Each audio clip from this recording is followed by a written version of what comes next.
మనం అప్పటికే 100 కారణాలు చెప్పేస్తూ ఉంటాం. దానివల్ల నష్టం ఎవరికి? అది మనకు మనమే నష్టం చేసుకుంటా ఉన్నాం.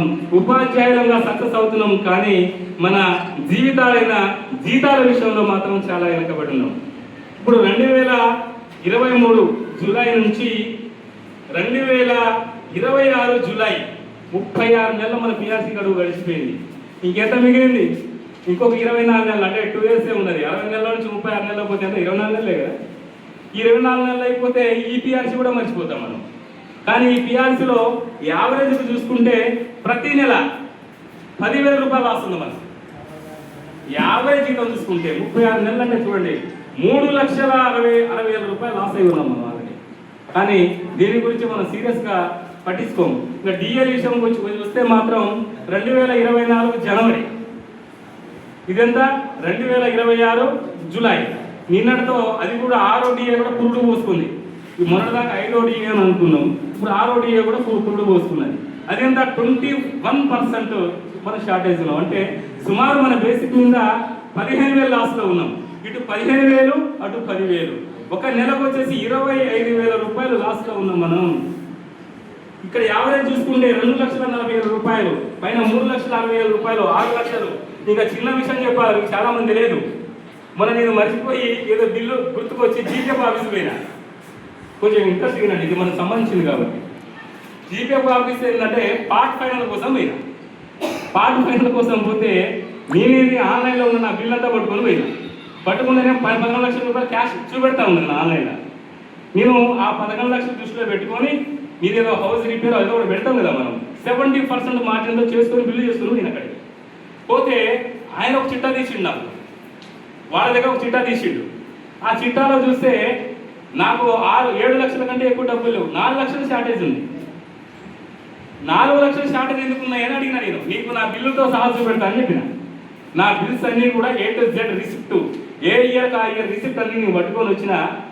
నా 11 లక్షల రూపాయలు క్యాష్ ఉండాలా, ఇదిగోండి నాకు అప్పు ఇండు, ఈ రెండు చూస్తూ ఉన్నానని చెప్పేసి అని చూపెడితే, సార్ మీ దగ్గర ఉండే లెక్కలు వేరు, మా దగ్గర ఉండే రిజిస్టర్ వేరు.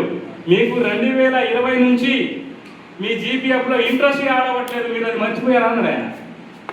ఎవరు అడిగేటోళ్ళు 2020 నుంచి జీపీఎఫ్ మీకు ఇంట్రెస్ట్ యాడ్ అవ్వట్లేదు, దానివల్ల 3 నుంచి 4 లక్షల రూపాయల షార్టేజ్ వస్తూ ఉన్నది. మరి ఎవరైనా కంప్లైంట్ చేసినా ఏంటంటే, సార్ అక్కడ కంప్లైంట్ చేస్తేనేమో గత ప్రభుత్వం 20 నుంచి 23 గత ప్రభుత్వం ఉన్నది కదా, ఆయన ఇంట్రెస్ట్ నేనే చేసామన్నా అంటా ఉన్నారు. మరి ఇప్పుడు ఎందుకు చేయట్లేదంటే అది అప్డేట్ అయిన తర్వాత ఇది వేస్తామంటున్నారు. అది అప్డేట్ చేయడానికి ఎవరు రావాలా, ఇదే కూడా వేయాలా? అర్థం చేసుకోండి. అక్కడ కూడా 4 లక్షల రూపాయలు షార్టేజ్ అయినాం. ఈ 6 లక్షలు ప్లస్ 4 లక్షలు 10 లక్షల రూపాయలు లాస్లో ఉన్నాం. నేను ఇందాక అదే మాట వాడా. ఇక్కడ 25,000 రూపాయలు. మరి ఎట్లా వస్తాయి ఇవి? గతంలో ఒక ఉపాధ్యాయ సంఘం 2014 కంటే ముందు ఏదైనా ఉపాధ్యాయ సంఘం రాష్ట్ర స్థాయిలో ఉండి ఎమ్మెల్సీ ఉండి కొంచెం గట్టిగా ప్రాతినిధ్యం చేస్తే ప్రభుత్వాలు ఏదో దయచేయి పాపం ఉపాధ్యాయులు రోడ్ల మీద తిరుగుతూ ఉన్నది. 10 సమస్యలు చెప్తే కనీసం 2-3 సమస్యలను పట్టించుకునేది, పరిష్కారం చేసేది. కానీ ఇప్పుడు ఉపాధ్యాయ సంఘాలు పోయి తర్వాత జాట్కో అని పెట్టుకున్నాం. ఒక సంఘం మనం సరిపోవడం లేదని చెప్పి జాట్కో అని పెట్టుకున్నాం, జేఏసీ అని పెట్టుకున్నాం. ఉపాధ్యాయ సంఘాల్లో 20 సంఘాల్లో అయినా సరిపోవడం లేదని చెప్పేసి మనం ఏం చేసినాం, జేఏసీలను పెట్టినాం. ఎవరెవరు కలుపుకున్నాం? ఉపాధ్యాయ సంఘాలు 60 సంఘాలు, ఆ తర్వాత ఉద్యోగ సంఘాలు, ఎన్జిఓస్, టిఎన్జిఓస్, ఆ కాంట్రాక్టు, అవుట్ సోర్సింగ్, పెన్షనర్స్ అందరూ కలుపుకొని సుమారు 206 సంఘాలు కలుపుకొని మనం 15 లక్షల మంది గ్యాదర్ అయినా కూడా అక్కడ ప్రభుత్వం కదిలే పరిస్థితి లేదు. ఎందుకో తెలుసా? నేను అక్కడ చెప్పబోయేది అదే. ఎందుకు అంటే ఉద్యోగస్తులు, ఉపాధ్యాయులు రోడ్ ఎక్కరు. ఈ రోడ్ ఎక్కడంత కాలం మనకి ఏం కాదు. ఉద్యోగ సంఘాలు, ఉపాధ్యాయ సంఘాలు తిరుగుతూనే ఉంటాయి, వస్తూనే ఉంటాయి. ఉన్న వాళ్ళతో ఏదో మాట్లాడుకుని పంపిస్తామనే కోణంలో ప్రభుత్వాలన్నీ తయారైపోయినాయి. మనమే నష్టం చేసుకుంటున్నాం, మనకు ప్రభుత్వాలు నష్టం చేయట్లేదు. ఇది మనం అంతా కూడా గుర్తించాలా. ఏ ఉపాధ్యాయ సంఘమైనా కానివ్వండి, ఇవాళ ఒక ఉపాధ్యాయ సంఘం ఏదో టీఎస్టీటీఎఫ్ ఇంకో సంఘం గురించి మాట్లాడాలి. ఆ మాట్లాడే రోజులు ఎప్పుడో పోయినాయి. నేను అది చేసిన, ఇది చేసిన, ఇంకోటి చేసిన రోజులు ఎప్పుడో పోయినాయి. ఇప్పుడు ఉన్నది ఏంటి అంటే మనం సంఘాలకు అతీతంగా ఏ సంఘం పిలిచినా, ఇప్పుడు ఏ ఒక్క సంఘాలు పిలవట్లేదు, జేసీ రూపంలో పిలుస్తున్నాయి. ఏ మాట అయినా సరే, ఏ సమస్య అయినా, ఏ డిమాండ్ అయినా సరే జేసీ రూపంలో పిలుస్తా ఉన్నాయి. ఉపాధ్యాయ సంఘాలు ఒక్కొక్కటి ఏజెండా మీద పోయినటువంటి పరిస్థితి లేదు. పిలిచినప్పుడు ఖచ్చితంగా ఆ ఒక్కరోజు త్యాగం చేసుకోండి. ఏదైనా పిలిపించినప్పుడు అందరు రండి, అందరూ సమిష్టిగా పాల్గొంటే ఇది ఒత్తిడి అధికారుల మీద జరిగి అక్కడి నుంచి ప్రభుత్వం మీద ఒత్తిడి పెరిగి కనీసం ఇంకొక ప్రభుత్వానికి నాకు తెలిసినంత వరకు 2 సంవత్సరాలు 3 సంవత్సరాలు టైం ఉన్నది, కనీసం ఆలోచిస్తారు. పిఆర్సీని మర్చిపోయారు, మనం మర్చిపోయినాం, వాళ్ళు కూడా మర్చిపోయారు. ఈ గ్యాప్లో ఈహెచ్ఎస్ తీసుకొచ్చారు, మనకు తెలుసు కదా అందరికీ. ఈహెచ్ఎస్ ఎందుకు కట్ చేసినా కూడా తెలియదు మనకు. 1.5% అన్నారు, కట్ చేసినారు. భార్యాభర్త ఇద్దరు కలిసి కొట్టు అన్నారు, కట్ చేసేయారు. డ్రాయింగ్ ఆన్సర్ కూడా సంబంధం లేదు ఇది. అది ఒక హాస్పిటల్ లిస్ట్ లేదు, ఆరోగ్య శాఖకు మాట్లాడింది లేదు. హాస్పిటల్ గతంలో బకాయిలు ఉన్నాయి, గత బకాయిలు సుమారు 4,000 కోట్ల బకాయిలు ఉన్నాయి. గత ఈహెచ్సి అకౌంట్లో హాస్పిటల్ కార్పొరేట్ హాస్పిటల్ చెల్లించవలసినవి సుమారు 4,000 కోట్లు ఉన్నాయి. మరి ఆ బకాయిని మాట్లాడాలి కదా. నువ్వు ఆ బకాయిని మాట్లాడకుండా, కార్పొరేట్ హాస్పిటల్తో మాట్లాడకుండా, ఒక లిస్ట్ అవుట్ చేయకుండా ఇష్టం కొట్టు అంటే కొట్టు అని చెప్పేసి మన డ్రాయింగ్ ఆఫీసర్లు సంబంధం లేకుండా ఇష్టం ట్రెజరీలో మన ఐడి నెంబర్ చూసి కట్ చేసి పడేశారు. ఇప్పుడు పరిస్థితి ఏంటి? మన జూలై 17 నుంచి ఎఫెక్ట్ అయింది కదా, ఈహెచ్ఎస్ జూలై 17 నుంచి ఎఫెక్ట్ అయింది. హాస్పిటల్లో మన సూర్యాపేట నుంచి ఒకళ్ళు వెళ్ళిండ్రు, నల్గొండ నుంచి ఒకళ్ళు వెళ్ళిండ్రు, ఇంకొక పక్కన ములుగు నుంచి వెళ్ళిండ్రు.